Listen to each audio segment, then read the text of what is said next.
தினமலர் நேயர்களுக்கு வணக்கம். உரைகள் நிகழ்ச்சிக்கு உங்கள் அனைவரையும் அன்புடன் வரவேற்கிறோம். மாநில அரசு இடஒதுக்கீட்டின்படி கொடுக்கப்பட வேண்டிய மருத்துவ படிப்புக்கான இடங்கள் 600 கிட்டத்தட்ட 600 இடங்கள் குறைந்து போய்விட்டது இந்த ஆண்டு அப்படின்ற செய்தி ரொம்ப அதிர்ச்சியான ஒரு விஷயமாக இருக்கிறது. காரணம் என்னன்னா, 4 மருத்துவக் கல்லூரிகள் நிகர்நிலை பல்கலைக்கழக அந்தஸ்தை பெற்றுவிட்டன. அதுவும் ஒரு இடத்துல சொல்றாங்க மாநில அரசுக்கு தெரியாமலே 2 கல்லூரி வாங்கிட்டாங்க. இன்னொன்னு மாநில அரசு பண்ண டிலே காரணமாக 2 கல்லூரிகளுக்கு கிடைத்து விட்டதுன்னு சொல்றாங்க. இன்னும் 2 கல்லூரிகள் விண்ணப்பித்திருக்கின்றன நிகர்நிலை அந்தஸ்துக்காக, பல்கலைக்கழக அந்தஸ்துக்காகன்னு சொல்றாங்க. இதை பார்க்கும்போது முந்தைய ஆட்சி காரணம் அப்படின்னு இப்ப தாவேகா சொல்றாங்க. தாவேகா இதை எந்த அளவுக்கு சரியா கவனிச்சாங்க, இதை ஏன் கவனிச்சிருக்கணுமே, இதை நடவடிக்கை எடுக்கணுமே, இவ்வளோ சீட்டு போயிடுச்சே, நம்ம 7.5% இடஒதுக்கீடு உள்ஒதுக்கீடு நம்ம கொடுக்கணுமே, அரசு பள்ளிகளில் படித்த மாணவ மாணவிகள் இதனால பாதிக்கப்படுவார்களே அப்படின்னு பல குரல்கள் எழும்பி இருக்கிறது. உண்மையிலேயே என்ன நடந்திருக்கிறது இந்த விஷயத்துல? யார் தவறு செய்திருக்கிறார்கள்? யார் வாரி குவித்திருக்கிறார்கள்? எங்க வாங்கியிருக்காங்க? யார்கிட்ட வாங்கியிருக்காங்களா? இல்லை யார் செய்தது? அதிகாரிகளா, அரசா அப்படின்னு பல கேள்விகள் எழுந்திருக்கிறது. அதை பற்றி தான் இன்னைக்கு நம்ம பேச போறோம்.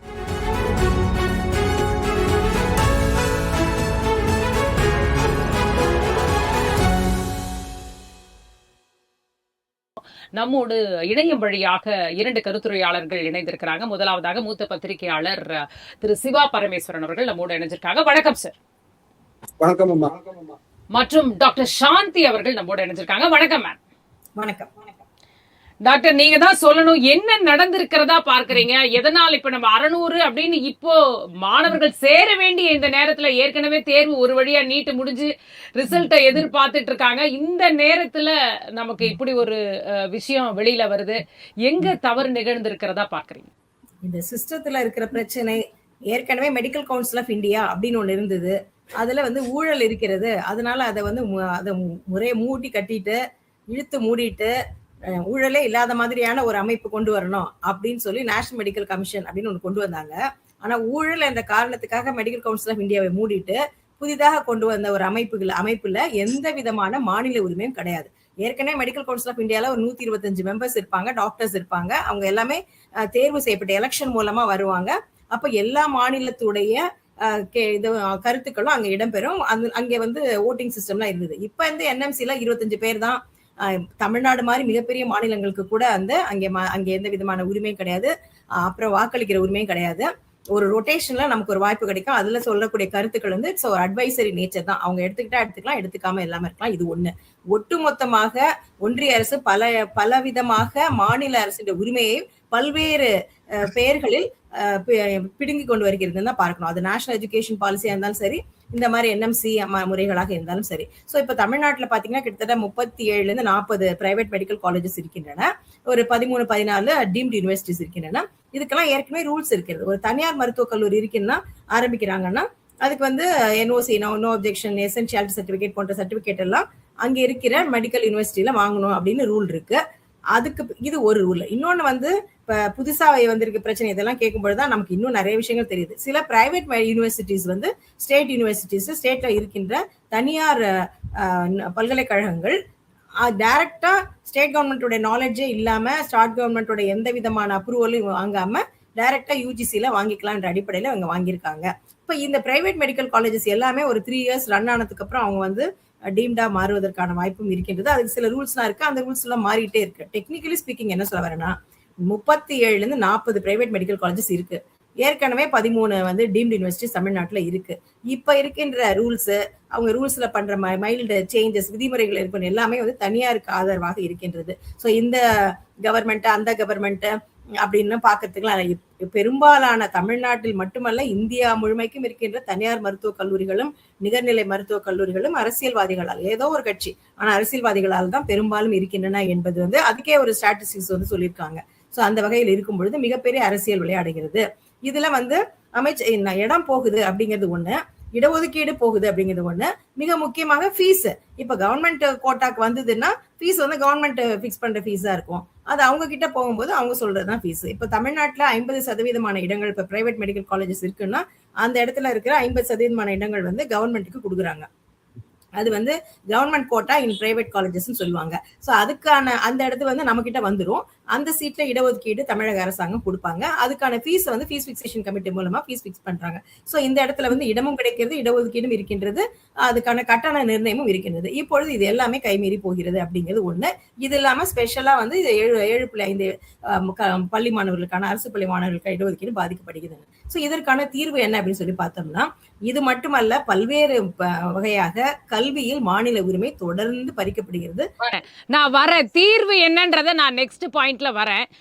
சிவா பரமேஸ்வரன் சார்கிட்ட கேட்கறது வந்து இப்போ பார்த்தீங்கன்னா என்டையர் இது வந்து மத்திய அரசை நோக்கி வந்து கேள்விகள் எழுப்பப்படுகிறது. நேற்றைக்கு அமைச்சர் பேசும்பொழுதும் என்ன சொன்னாரு, கல்வியை எப்போ மாநில பட்டியலுக்கு கொண்டு வருவோமோ அப்போதான் இந்த பிரச்சனை தீரும்.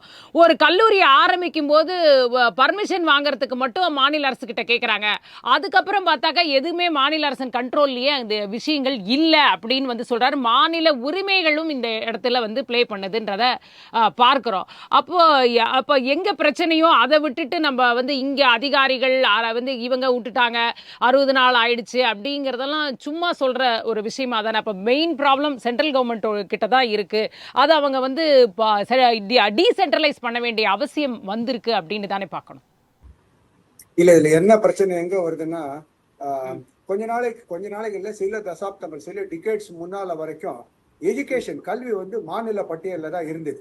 அதுக்கப்புறம் ஒரு காலகட்டத்துல வந்து ஒரு 25 இல்ல 30 ஆண்டுகள் இருக்கும் காங்கிரஸ் ஆட்சி காலத்தை, என்னுடைய நினைவு சரியா இருக்குமாய், அப்போ வந்து என்னாச்சுன்னா மாநில அரசு பட்டியல்ல இருந்து வந்து கன்கரண்ட் லிஸ்ட், அதாவது கல்வி வந்து மாநில மற்றும் மத்திய அரசு இரண்டு அரசனுடைய கட்டுப்பாடு அல்லது வரைமுறைகள் அல்லது ஆலோசனை எப்படி வேணாலும் சொல்லிக்கலாம், அந்த கட்டுப்பாடு அல்லது அந்த ஒரு வரையறைக்குள் வரும்போது கன்கரண்ட் லிஸ்ட், இணை பட்டியல்னு சொல்ல வரும்பொழுது என்ன சிக்கல் ஆகுதுன்னா, இதுக்கு வந்து யார் சொல்வது அல்லது எந்த அரசனுடைய கருத்து, மாநில அரசனுடைய கருத்து மேலோங்கி இருக்குமா அல்லது மத்திய அரசனுடைய கருத்து மேலோங்கி இருக்குமான்னு பார்க்கும்பொழுது உச்சநீதிமன்றத்தினுடைய ஒரு தீர்ப்பு ஒன்று வருது. உச்சநீதிமன்றத்தினுடைய தீர்ப்பு என்ன சொல்லுதுன்னா, சில ஆண்டுகளுக்கு முன்னால வந்து தீர்ப்புல எந்த ஒரு சப்ஜெக்டும், அதாவது ஏதாவது நாட்டினுடைய நிர்வாகம் தொடர்பான ஏதாவது ஒரு விஷயம் மாநில மற்றும் மத்திய அரசுகள் இரண்டிற்குமே ஒரு இணைப்பட்டியலில் இருக்குமாயின் தி சென்ட்ரல் கவர்மெண்ட், மத்திய அரசினுடைய தீர்மானம் அல்லது முடிவு வில் ஓவர் ரைட், அதாவது மாநில அரசனுடைய கருத்து அல்லது எண்ணத்தை மேலோங்கி அல்லது மீறுவதாக. இப்ப தமிழ்நாடு அரசு அல்ல மராட்டிய அரசாக இருக்கலாம், கேரள அரசாக, அவர்கள் ஒரு உத்தரவோ ஒரு கொள்கை ரீதியான நிலைப்பாடை எடுக்கிறார்கள். மத்திய அரசு இப்ப நம்ம இதுல வந்து ஆளுகின்ற பாரதிய ஜனதா கட்சி அரசு, முன்னாள் இந்த காங்கிரஸ் அரசு, இல்ல நாளைக்கு வரக்கூடிய வேற ஒரு அரசு, அப்படிங்கிறதுல அப்பாற்பட்டு மாநில அரசு மத்திய அரசு என்கின்ற அந்த ரெண்டு என்டிட்டி, இரண்டு அந்த உறுப்புகளை பத்தி தான் பேசுறோம். அப்ப மத்திய அரசனுடைய நிலைப்பாடு, அது கொள்கை முடிவு தான் மேலோங்கி இருக்கும் என்பதுதான் உச்ச நீதிமன்றத்தினுடைய ஒரு தீர்ப்பு. அதனால இது என்ன ஆகுதுன்னா, இது வந்து இந்த திருசங்கு சொர்க்கம் மாதிரி, குறிப்பா வந்து நாட்டினுடைய முன்னேற்றத்துக்கு வந்து கல்வி மிக இன்றியமையாததுங்கிற பட்சத்தில் ஒரு கல்வியினுடைய முழுமையான கொள்கை வகுப்பு யாரிடம் இருக்க வேண்டும், மாநில அரசா மத்திய அரசா? அப்ப இவர்களிடமும் இருக்கிறது அவர்களிடமும் இருக்கிறது என்கின்ற பொழுது இவர்களிடமும் இல்லை அவர்களிடமும் இல்லை அப்படிங்கிற ஒரு இக்கட்டான ஒரு சூழல் உருவாகி வருகிறது. இப்ப என்ன ஆகும்னு பாத்தீங்கன்னா, இது மாத்திரம் இல்லை, இப்ப மெடிக்கல் காலேஜ் அட்மிஷன், ஏன்னா இந்தியாவில வந்து நான் பல நாடுகள்ல பார்த்திருக்கேன், வெளிநாடுகள்ல இருந்திருக்கேன். அங்க வந்து இந்த டாக்டர்ஸ் டு பேஷண்ட் ரேஷியோ பார்க்கும்போது இந்தியாவில 130 கோடி மக்களுக்கு தேவையான மருத்துவ வசதிகளுக்கு இந்தியாவில் தேவையான மருத்துவ கட்டமைப்பு இருக்கிறது. ஆனா திறமையான மருத்துவர்கள், செவிலியர்கள் எல்லாமே பற்றாக்குறையில தான் இருக்கு.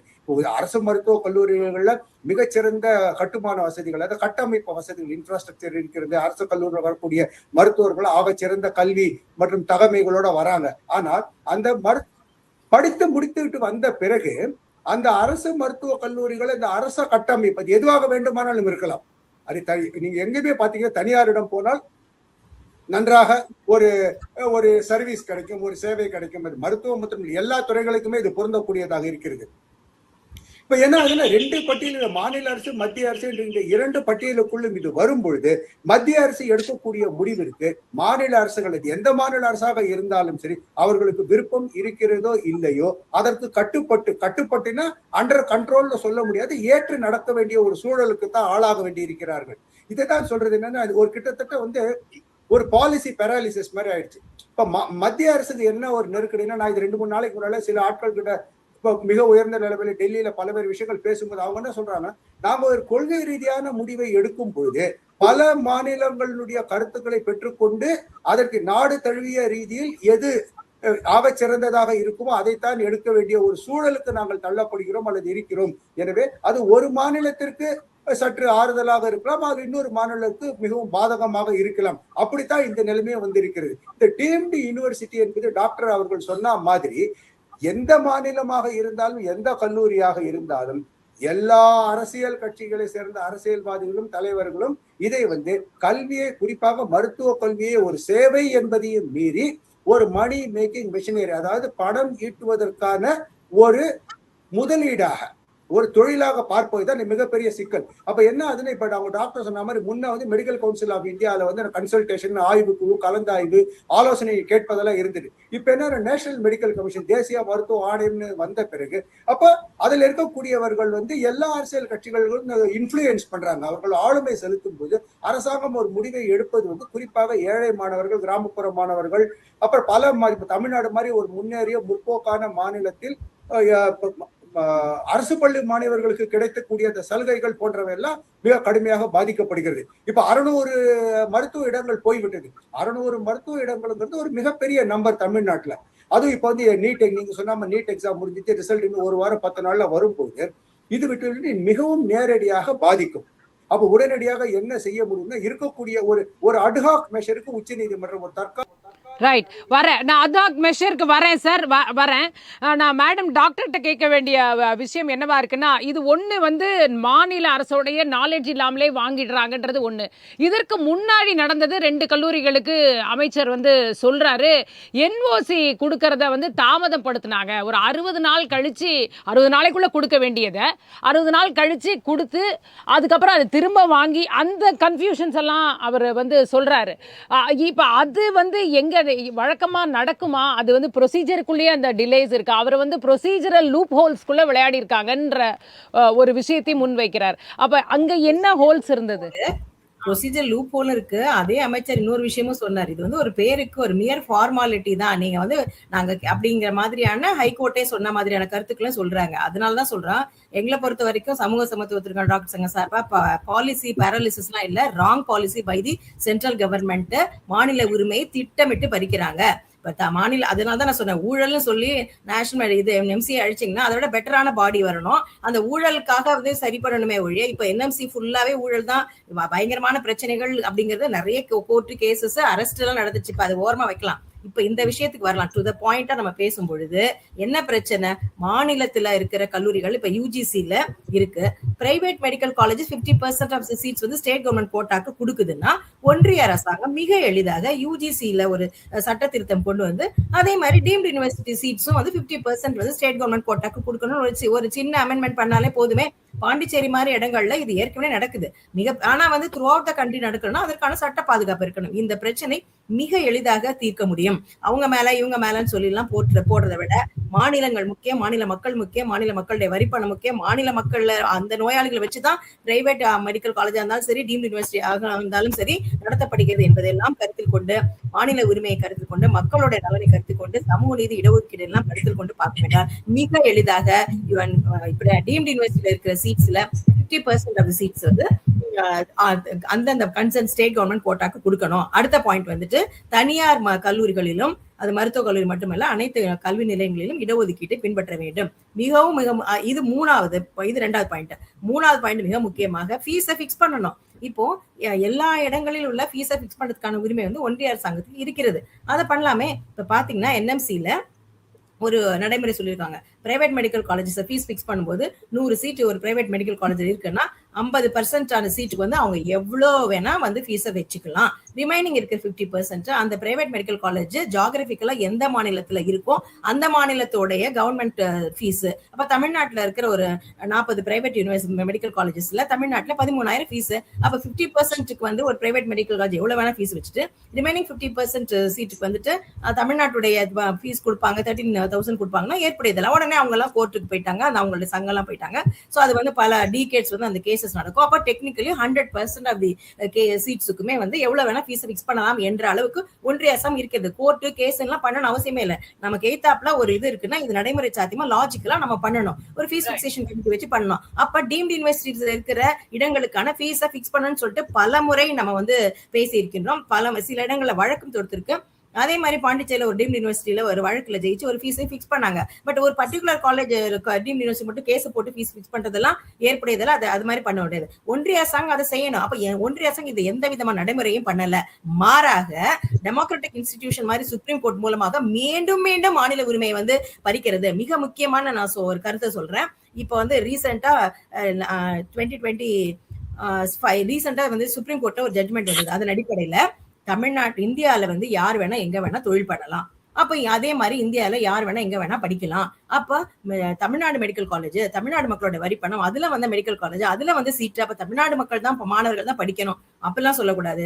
யார் வேணா எங்க வேணா அப்ளை பண்ணலாம் அப்படின்ற மாதிரி வந்து சொல்லியிருக்காங்க. அப்ப இது வந்து இப்போதைக்கு நிறுத்தி வைக்கப்பட்டிருக்குது. ஆனா எப்ப வேணா அது வரலாம். அப்ப இது this is not going to be decided by the Supreme court.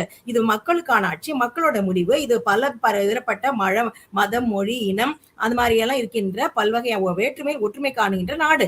So அந்த மாதிரி இருக்கும் பொழுது அதுக்கு ஏற்றாற் போலதான் நம்மளுடைய அரசியலமைப்பு, அதற்கு நேற்றாற் போலதான் மத்திய அரசு இதுல ஸ்டெப் எடுத்தா உடனடியா இந்த பிரச்சனைக்கு தீர்வு காணலாம்னு சொல்றீங்கன்னு புரிஞ்சுக்கிறேன். வந்து சிவா சார் நீங்க வந்து சொல்லுங்க. அதாவது தமிழ்நாட்டுல மட்டும்தான் இந்த பிரச்சனையா? வந்து நம்ம இன்ஜினியரிங் காலேஜஸே கூட நம்ம பார்க்குறோம். நிறைய காலேஜஸ் இப்போ டீம்டு யூனிவர்சிட்டியா மாறி இருக்கிறத நம்ம பார்க்குறோம். ஒரு 2 வருடங்களுக்குள்ள நிறைய காலேஜஸ் அந்த அந்தஸ்தை வாங்கி இருக்கிறாங்க அப்படின்றத பார்க்குறோம். ஆனா இந்த பிற மாநிலங்கள்லாம் இந்த மருத்துவ சீட்லாம் குறையவே இல்லையா? அங்கெல்லாம் இந்த பிரச்சனை இல்லையா? அங்கெல்லாம் எப்படி இருக்கு? வந்து இல்ல இங்க மட்டும்தான் இந்த சூழ்நிலை இருக்கா? எப்படி பாக்குறீங்க? அந்த ஒட்டுமொத்த இந்தியாவிலையும் எப்படி இருக்குன்னு பாக்குறீங்க இந்த விஷயங்கள்? இல்ல, நான் அறிந்த வரை வந்து இந்த பிரச்சனை இந்தியா முழுவதும் இருக்கத்தான் செய்வேன். குறிப்பாக தமிழ்நாட்டுல வந்து தனியார் மருத்துவ கல்லூரிகள் அப்படின்னு வரும்பொழுது பெரும்பாலான மருத்துவ கல்லூரிகள் வந்து தமிழ்நாடு, கர்நாடகம், மகாராஷ்டிரா, நான் அறிந்த வரை இந்த 3 ஸ்டேட்ல தான் கூட. அதனால மற்ற மாநிலங்களில் எங்கெங்கெல்லாம் வந்து கல்வி தனியார் மயப்படுத்தப்பட்டு அல்லது நிகர்நிலை பல்கலைக்கழகங்கள் அல்லது தனியார் மருத்துவக் கல்லூரிகள் முதல்ல அனுமதி வாங்கிவிட்டு சில ஆண்டுகளுக்கு பிறகு அவர்கள் வந்து மருத்துவக் கல்லூரி அந்த நிகர்நிலை டீம்டு யூனிவர்சிட்டி ஸ்டேட்டஸ் வாங்க எல்லா இடத்துலயும் வரலாம். இப்ப தமிழ்நாடு வந்து ரொம்ப பொலிட்டிக்கலி சென்சிட்டிவ் ஸ்டேட்டுங்கிறதுல உடனடியாக இந்த விஷயம் வெளியில வந்திருக்கிறது. இப்போ இது மாதிரி அடுத்த சில நாட்களில் மற்ற மாநிலங்களிலும் இதே போன்று தனியார் மருத்துவக் கல்லூரிகள் அல்லது மருத்துவக் கல்லூரிகளாக நிகர்நிலை பல்கலைக்கழகங்களாக தரம் உயர்த்தப்பட்டவைகளிலும் இந்த பிரச்சனை வருவதற்கான வாய்ப்பு இருக்கிறது. இது வந்து ஒரு சென்ட்ரலைஸ்டு டிசிஷன், ஒரு மத்திய அளவில் ஒரு நாடு தழுவிய அளவில் எடுக்கப்படுகின்ற ஒரு முடிவாகத்தான் இருக்க முடியும். இப்ப நாளைக்கு இப்ப கர்நாடகாலேயோ, கேரளாலேயோ, குஜராத்லயோ, ஆந்திராலேயோ இதே மாதிரி மற்றும் ஒரு தனியார் மருத்துவக் கல்லூரி விண்ணப்பித்து அவங்களுக்கு ஏதாவது ஒரு காரணம் சொல்லி நிராகரிச்சாங்கன்னா உடனடியாக அவர்கள் நீதிமன்றத்துக்கு போவாங்க. இதே மாதிரி கட்டமைப்பில் இதே ஆண்டு இதே போன்ற ஒரு அடிப்படை இன்ஃப்ராஸ்ட்ரக்சர் கட்டமைப்பு கொண்ட ஒரு ஏபிசி தமிழ்நாட்டில் இருக்கக்கூடிய இந்த கல்லூரிகளுக்கு கொடுக்கப்பட்டிருக்கு. அப்ப எங்களுக்கு மறுக்கப்பட்டிருக்கு அப்படின்னா உச்ச நீதிமன்றம் அதை வந்து எடுக்கும் பொழுது வேற மாதிரி பார்ப்பாங்க. அதனால இது வந்து நாடு தழுவிய பிரச்சனையாகத்தான் இருக்கும். மற்ற மாநில அரசுக்கு எந்த பொறுப்புமே இல்லையா? இது இந்த 600 சீட்ல போனதுல எந்த இடத்துலயும் மாநில அரசுக்கு பொறுப்பே இல்லையா?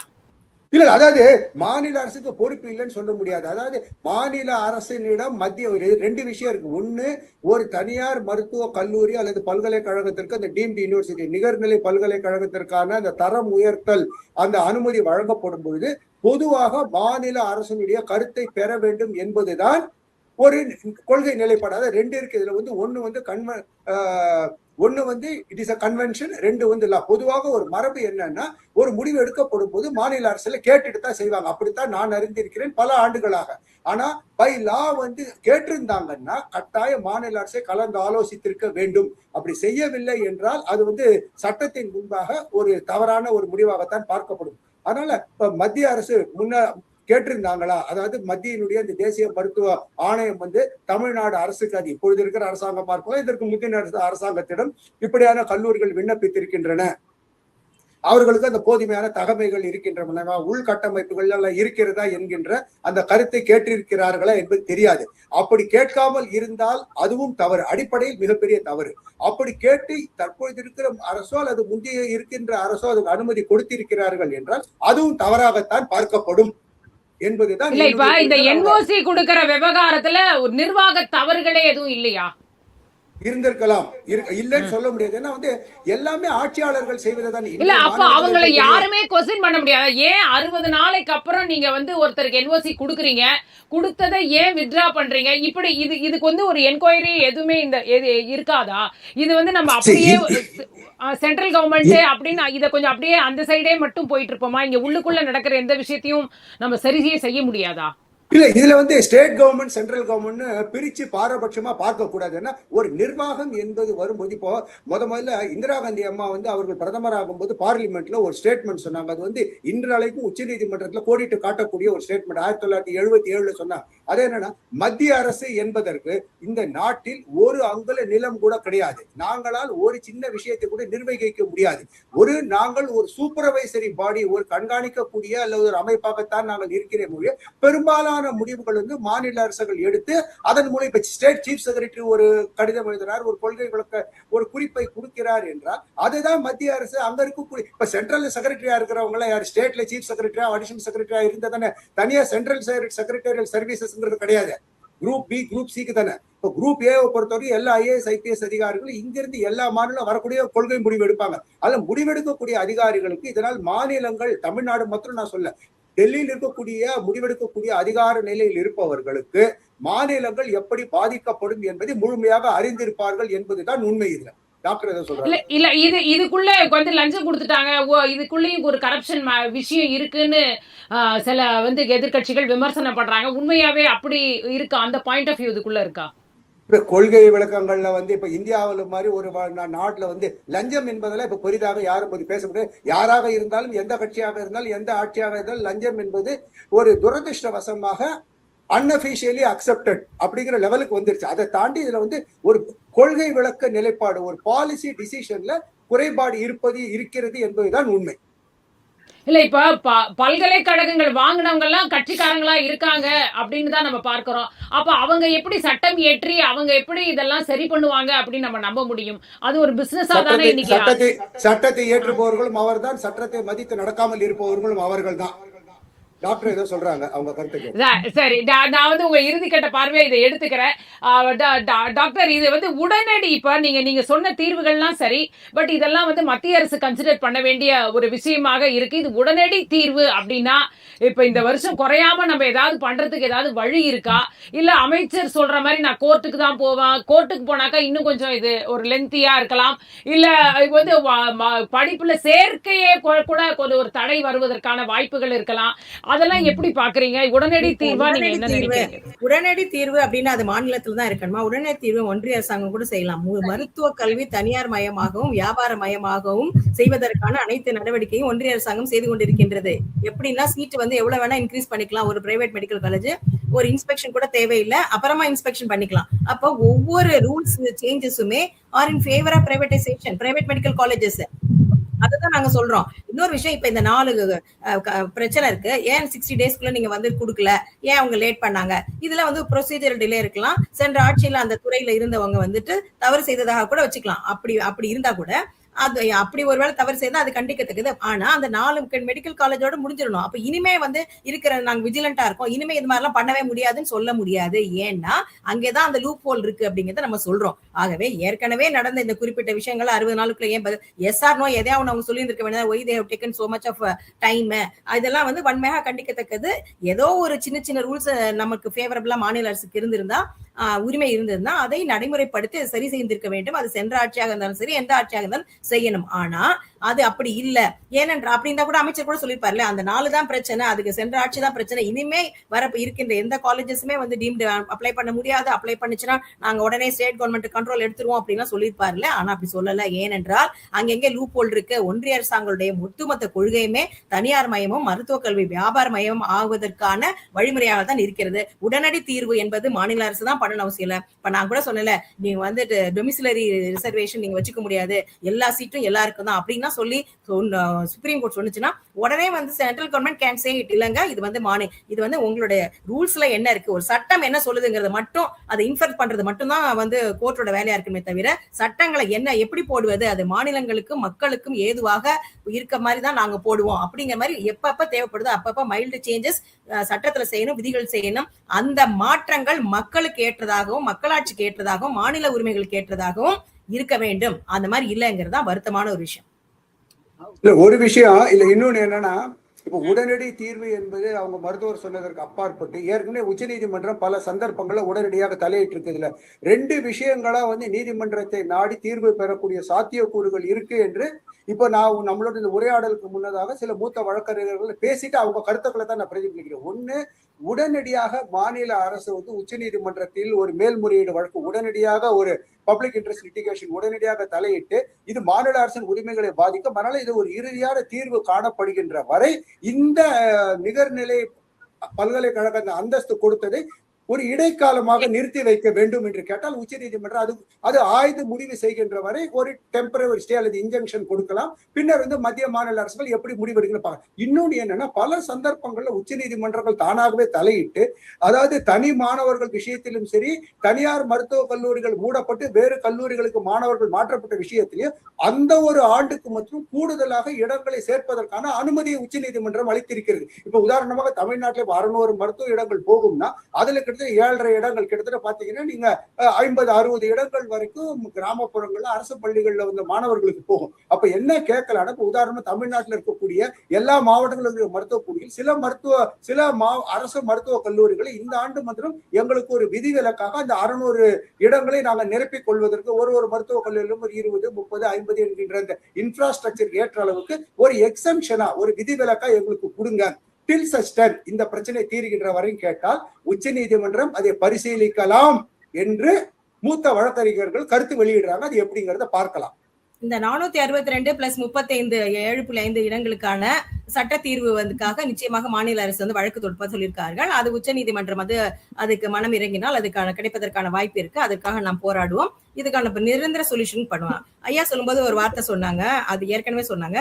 பொதுவான வந்து எல்லாரும் என்ன நினைக்கிறாங்கன்னா, நிறைய வந்து டாக்டர்ஸோட ரெக்குவயர்மெண்ட் இருக்கு அப்படின்னு சொல்லிட்டு இந்தியால தமிழ்நாட்டுல அதுல வந்து மிகப்பெரிய ஒரு கன்ஃபியூஷன் இருக்கு. நிறைய டாக்டர்ஸ் வந்து ஒரு பக்கம் தேவை இருக்கு, அதே நேரத்துல ஒரு பக்கம் வந்து இருக்கிற டாக்டர்ஸ்க்கு வேலையே இல்லை இந்தியா முழுமைக்கும்.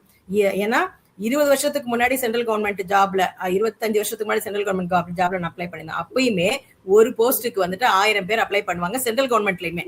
அதே மாதிரி ஸ்டேட் கவர்மெண்ட்ல இப்ப 1000 அரசு மருத்துவமனை இடங்களுக்கு 25,000 பேர் அப்ளை பண்றாங்க. இதே மாதிரியான சூழ்நிலை தான் இந்தியா முழுமைக்கும் இருக்கின்றது. அப்போ மிகப்பெரிய அந்த இடத்துல பாலிசி டிசிஷன், கொள்கை முடிவு நிறைய எடுக்க வேண்டியதா இருக்கு. மக்கள் தொகைக்கு ஏற்ப, நோயாளிகளின் எண்ணிக்கைக்கு ஏற்ப, மருத்துவமனைகளினுடைய பெட்டுக்கு ஏற்ப மருத்துவ பணியிடங்கள் உருவாக்கணும். அப்படி உருவாக்காதனால ஒரு பக்கம் வந்து இளம் மருத்துவர்கள் வேலையே இல்லாம இருக்காங்க, இன்னொரு பக்கம் நம்ம வந்து டாக்டர்ஸோட எண்ணிக்கை குறைவா இருக்குன்னு நிறைய உற்பத்தி பண்ணிட்டே இருக்கோம். அப்ப ஆனா மக்களுக்கு வந்துட்டு போய் பார்க்கும்போது அரசு மருத்துவமனையில பல நேரங்கள் காத்திருக்க வேண்டியதா இருக்கு, பெரிய கியூவர்ஸ் இருக்கு. இப்ப இதை சரி செய்வதற்கு உடனடியாக இந்தியாவுடைய தேவை என்ன, உடனடி தேவை என்ன, நீண்டகால தேவை என்ன, மருத்துவத்துறை பணியாளர்கள், மற்றவங்க பிசியோதெரபிஸ்ட், பார்மசிஸ்ட், இது போன்ற எல்லா துறைகளிலும் இருக்கின்ற உடனடி தேவைகள், நீண்டகால தேவைகளை கணக்கில் கொண்டு செய்ய வேண்டும். டாக்டர்ஸா நிறைய உற்பத்தி பண்றது, இன்ஜினியர்ஸா உற்பத்தி பண்றது. அப்ப பாத்தீங்கன்னா ஒரு புள்ளியல் ஸ்டாட்டிஸ்டிக்ஸ், எலெக்ஷன் டயத்துல ஒரே டேட்டா மீடியாக்கே வந்து நிறைய பேர் ஸ்டாட்டிஸ்டிக்ஸ் வேணும், இமிடியேட்டா ரிசல்ட் வர பெர்சன்டேஜ் போடணும்னா data scientist are not there that much. அதே மாதிரி இப்ப வந்துட்டு மிகப்பெரிய ஆய்வுகள் நடத்துறாங்க, தொல்பொருள் ஆய்வுகள் நடத்துறாங்க, அந்த இடத்துல இருக்கிறதுலாம் இல்ல. சோ இந்தியாவுக்கு எல்லா துறைகளிலும் ஆட்கள் வேண்டும், எல்லா துறைகளிலும் நிபுணத்துவம் வேண்டும். அதற்கு ஏற்றாற்போல் நம்மளுடைய கல்வியையும் நம்மளுடைய வேலை வாய்ப்பு முறைகளையும் பணியிடங்களை உருவாக்குவதையும் நீண்ட காலம் ரொம்ப முக்கியம். கருத்துக்களுக்கு உங்கள் இருவருக்குமே மிக்க நன்றி.